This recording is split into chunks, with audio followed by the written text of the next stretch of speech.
The National Broadcasting Company, in conjunction with the Fund for Adult Education, presents Democracy in America by Alexis de Tocqueville.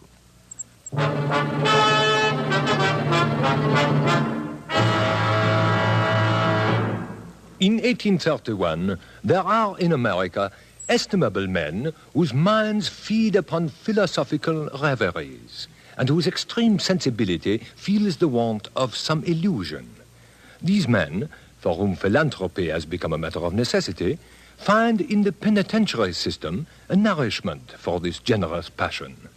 Starting from abstractions which deviate more or less from reality, they consider man, however far advanced in crime, as still susceptible of being brought back to virtue. And pursuing constantly this opinion, they hope for an epoch when all criminals may be radically reformed, the prisons be entirely empty, and justice find no crimes to punish.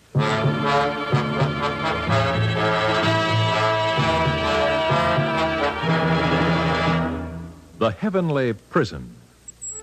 A study in American reform. Item 8 in the series Democracy in America. Prepared by the Division of General Education of New York University under the direction of George Probst, American historian. A series designed to bring to life the America of 1831, as recorded by Alexis de Tocqueville, and so to illuminate the image of democracy itself. A study in American reform. The Heavenly Prison.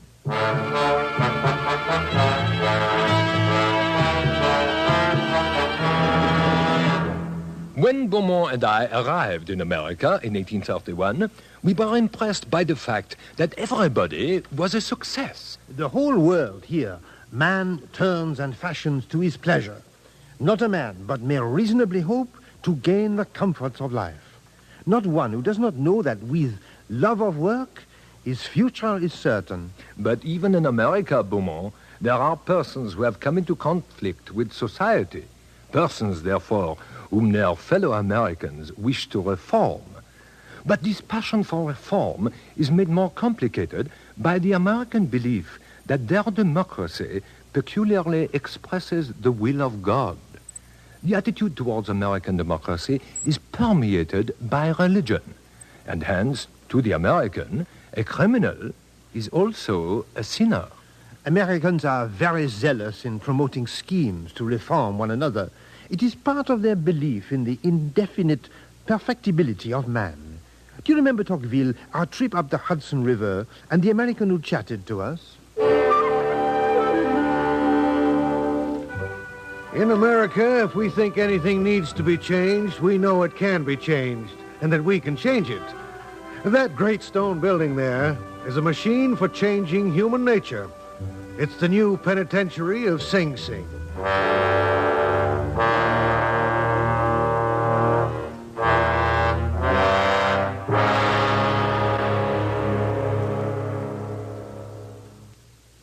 Welcome to Sing Sing, gentlemen.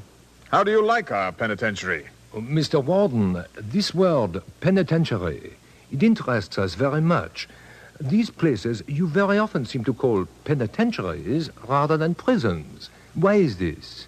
A prison is a place to shut a man up, to keep him away from society, as a menagerie shuts up a fierce tiger. Very well. A penitentiary is a place for penitence, a place for a man to do penance. In other words, a place to reform him and send him back to society converted and improved. And by what means do you attempt this difficult task, Mr. Warden? Work and silence. Almost the Benedictine rule. I would know nothing about that, sir. As far as I'm concerned, this is the rule of Mr. Elam Linz, who was the first warden of Sing Sing. Sometimes we call it the Auburn system because Mr. Linz started the system when he was at Auburn Prison, upstate a piece. Well, that was 10 years ago. And do you find this system works? You gentlemen will be here for a week or more. You'll judge for yourself how it works. We have here nearly 1,000 desperate criminals, kept without walls. We put the convicts in cell blocks at night, and by day they all work together in the open under a few guards, in absolute silence. To prevent possible conspiracy. Yes, and also to prevent possible contamination. Even a bad man can be contaminated by a worse.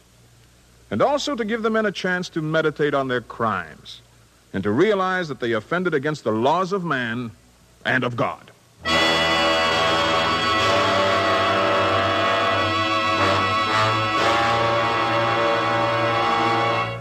Mr. Elam Linz, recognized even by his enemies as the father of the present penitentiary system, was indeed a very remarkable man.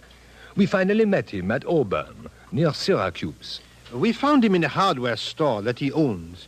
He was dressed like a salesman and acted like one. But when he came over to see us, we soon saw that Elam Linz, for all his coarse appearance, is very intelligent and singularly energetic. All right, gentlemen. Elam Linz at your service. This is a great pleasure, Mr. Linz. That's right. I've heard a great deal about you. That's right. Some good, I hope, sometimes. But of course. I've got enemies, don't tell me. I retired from 10 years of prison work a year ago, and now I look after my store. Done enough for the common good. Time to look after myself. We shall not detain you long. Glad to hear it.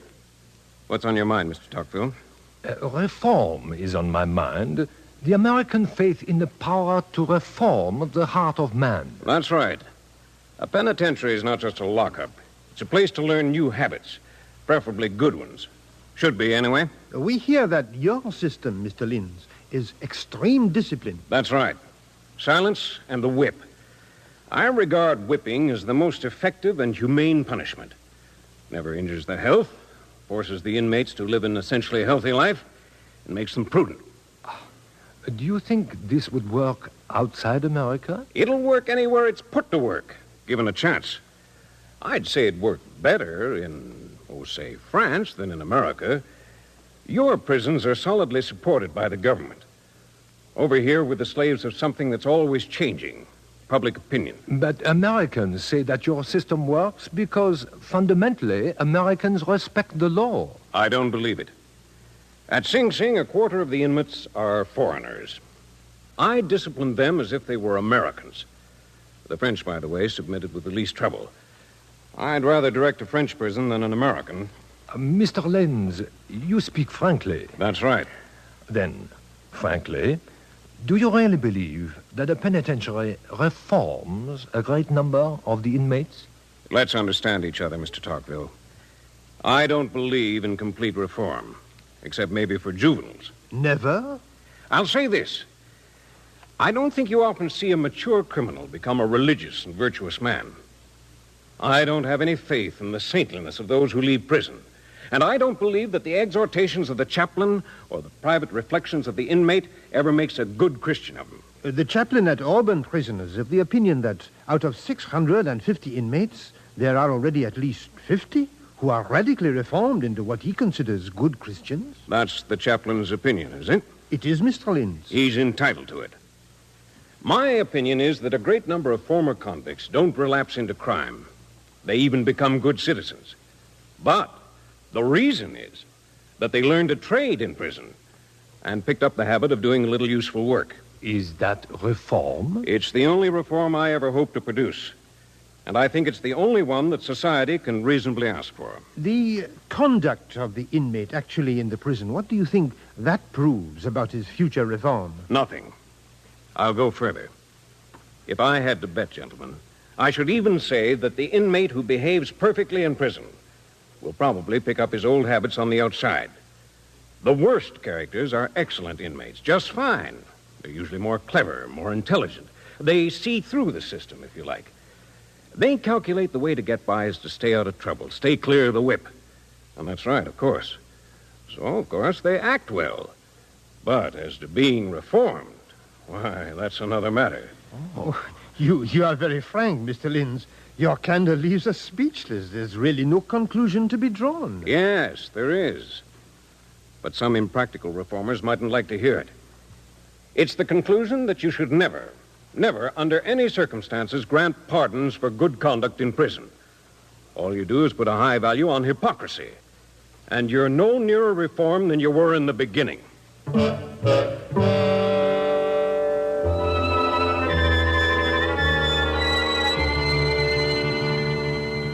So, pondering on the American dream of the infinite perfectibility of man, we came at last to the great city of the Quakers, Philadelphia.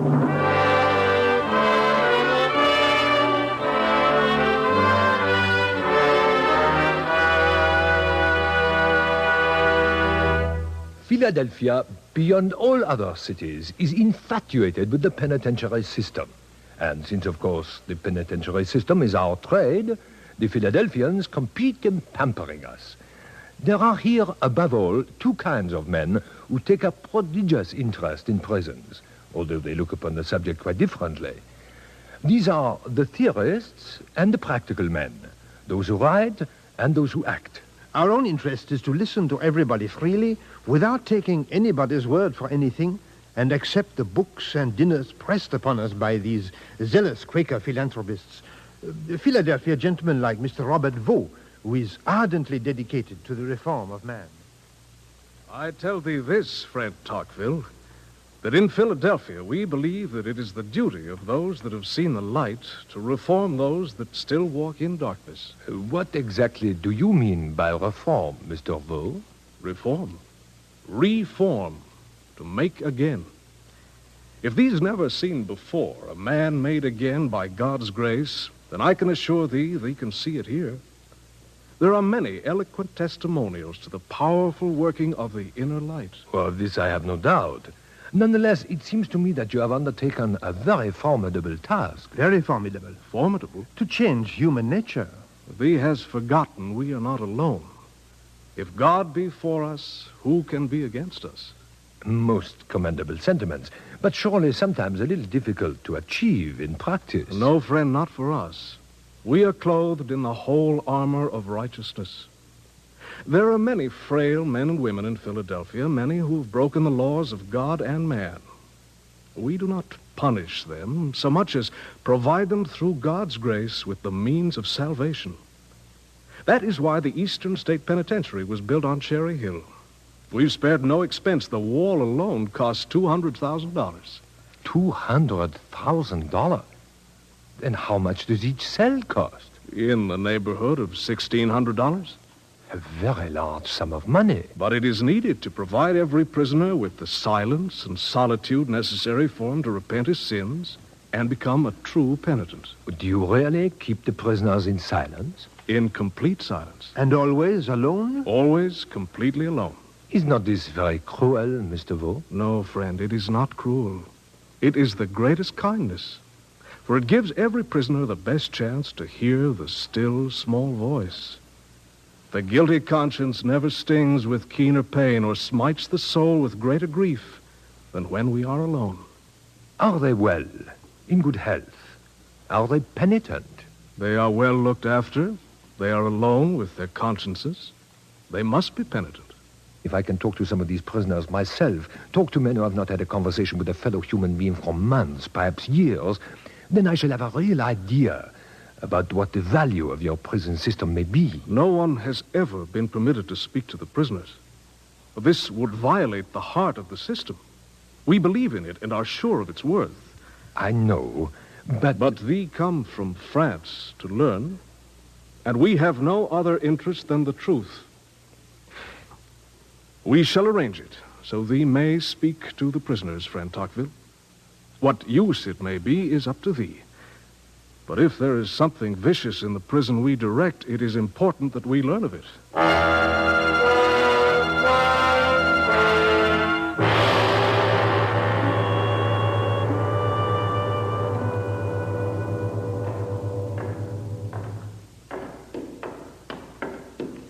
As thee see, friend Tocqueville, some of the cell blocks over in that direction are incomplete. The prison is but 2 years old. These prison cells appear to radiate out like a wheel. They do.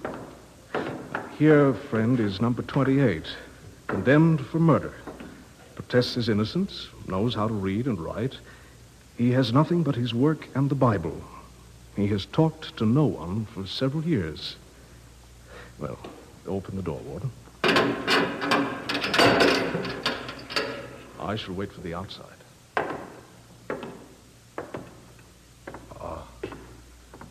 Good day to you.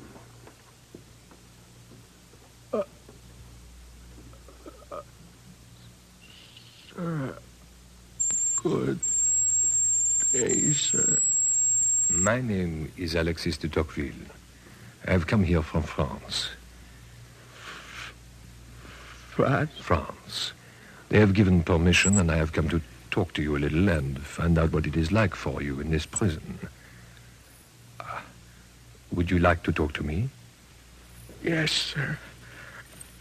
Sir, I am innocent. Be sure I shall tell the authorities. I've been a drunkard, sir, and very turbulent and not religious, but I'm not a murderer. Oh, of course not. But I've repented, sir. I've repented from the bottom of my heart. Excuse me, sir, I can't help tears. It's rather a shock being alone, you know. Is it very bad to be alone? Well, sir, I don't know. Sometimes there's almost a kind of pleasure in the solitude. I am tormented. You are tormented? Tormented by a desire to see my family again.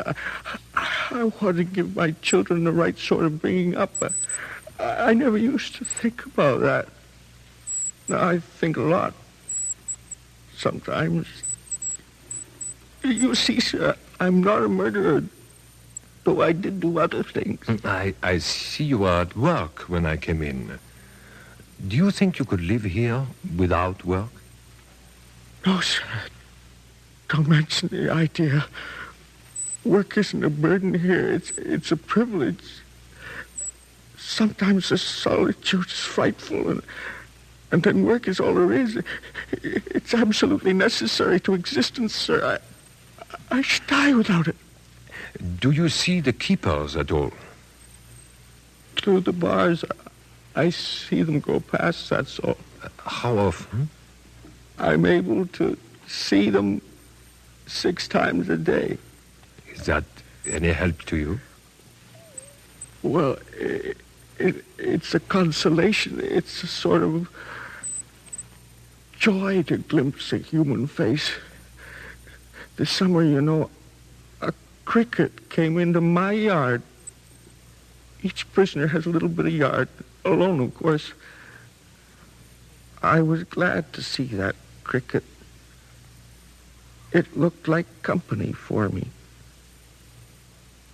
When a butterfly or any other animal comes into my cell, I never do it any harm.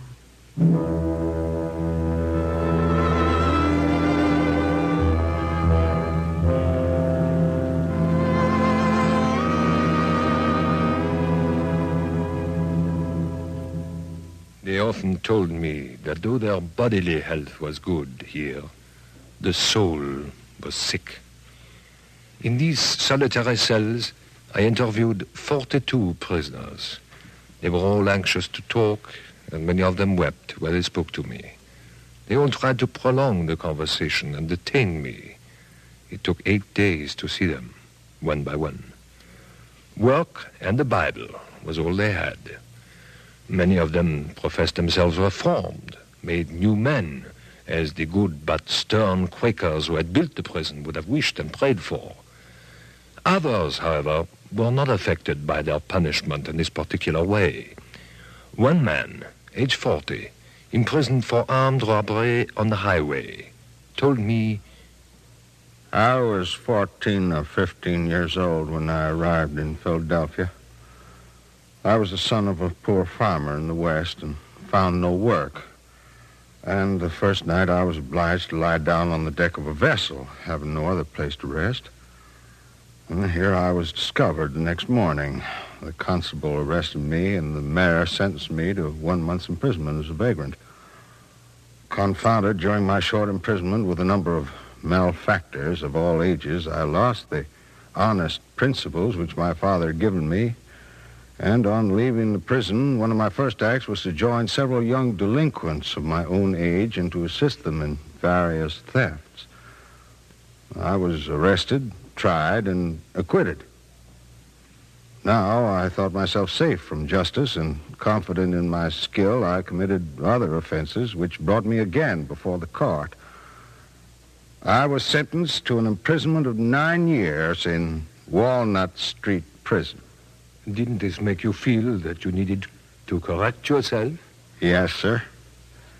Yet the Walnut Street prison has never produced in me any regret at my criminal actions.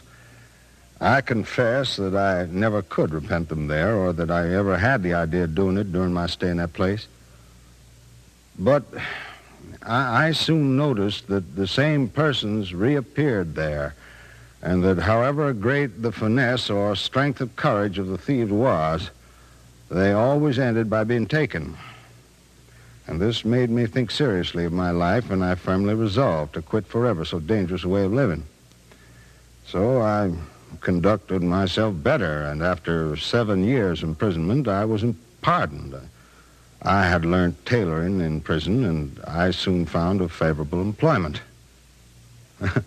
Then one day my master received a letter from one of the constables in Philadelphia which informed him that one of his journeymen was a former prisoner of Walnut Street.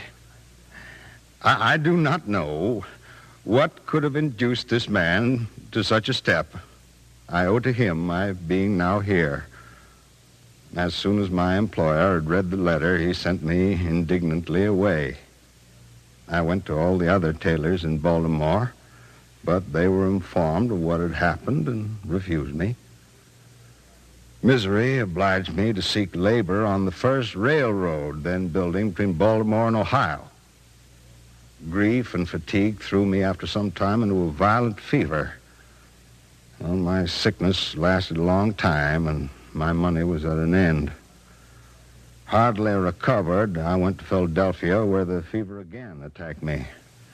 When I was convalescent and found myself without resources, without bread for my family, when I thought of all the obstacles which I found in my attempts to gain honestly my livelihood, and of all the unjust persecutions which I suffered, I fell into a state of inexpressible exasperation.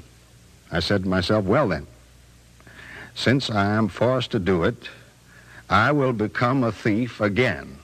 And if there is a single dollar left in the United States, and if it were in the pocket of the president, I will have it.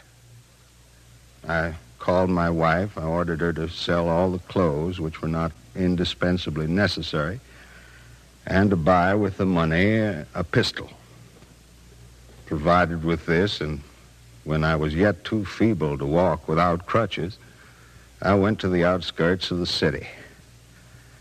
I stopped the first passenger and forced him to give me his pocketbook.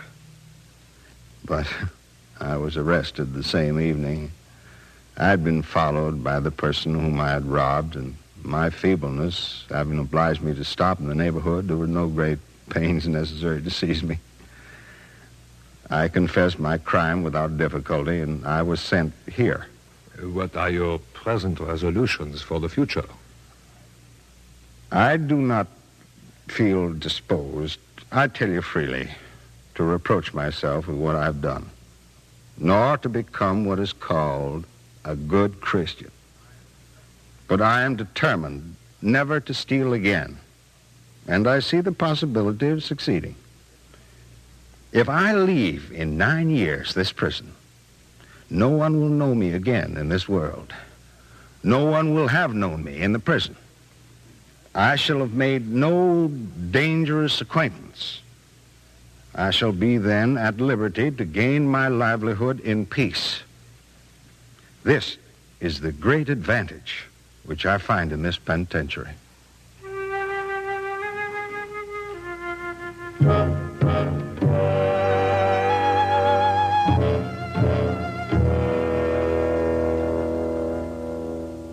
Had this man reformed as his jailers intended? Had he grown more virtuous? Or had he grown only more cautious? The penitentiary had made its impression, but what impression? On the surface, of course, everything was ideal. Can there be a combination more powerful for reformation than that of a prison which hands over the prisoner to all the trials of solitude, leads him through reflection to remorse, through religion to hope, and makes him industrious by the burden of idleness? It is incontestable, All this perfect isolation shelters the prisoners from all harmful contagion. It seems irresistible, but there are difficulties. There are indeed difficulties. All this mass of evidence and so little that we can be sure of. Look, we have the materials to prove that the penitentiary system reforms and that it does not reform, that it is costly and that it is cheap, that it is easy to administer and that it is impracticable. In short, that it suits and that it does not suit France, according to the taste of the selector. And we guarantee to support each of these assertions with pertinent examples. But we still wonder how much these systems actually reform. What do you mean by reform? The radical change of a wicked person into an honest man? A change which produces virtues instead of vices? A thing like that must be very rare. Yes, to give back its primitive purity to a soul which crime has polluted. And here the difficulty is immense. It would have been much easier for the guilty individual to remain honest than it is to rise again after his fall. It is in vain that society pardons him.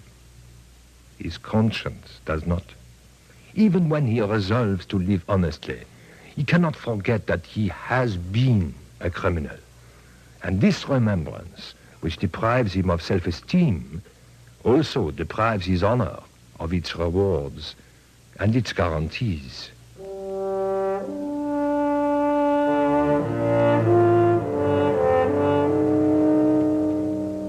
But something still remains.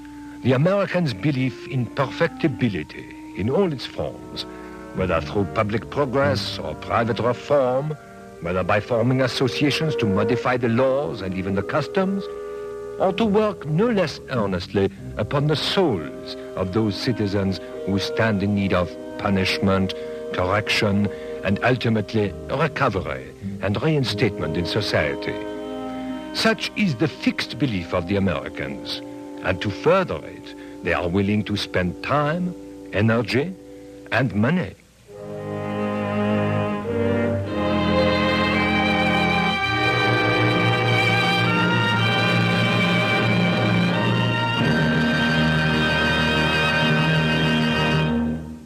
You have just heard The Heavenly Prison, a study in American reform, Item 8, in a series based on Alexis de Tocqueville's Democracy in America. This series, presented by the National Broadcasting Company, was prepared by the Division of General Education of New York University under the direction of George Probst, American historian. Produced in the studios of the Canadian Broadcasting Corporation by Andrew Allen. Script by Lister Sinclair. Music by Lucio Agostini. This series, Democracy in America, is made possible by a grant from the Fund for Adult Education as part of a general course of study of the nature of American society. Teachers of American history and American civilization and adult education leaders may be interested in using these dramatizations and other materials which are available for study and discussion at a reasonable charge.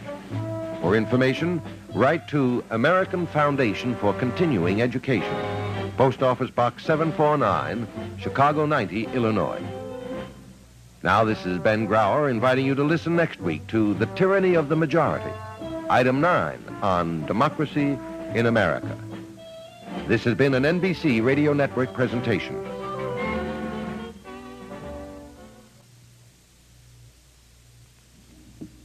Relax and enjoy the companion listening of Radio NBC.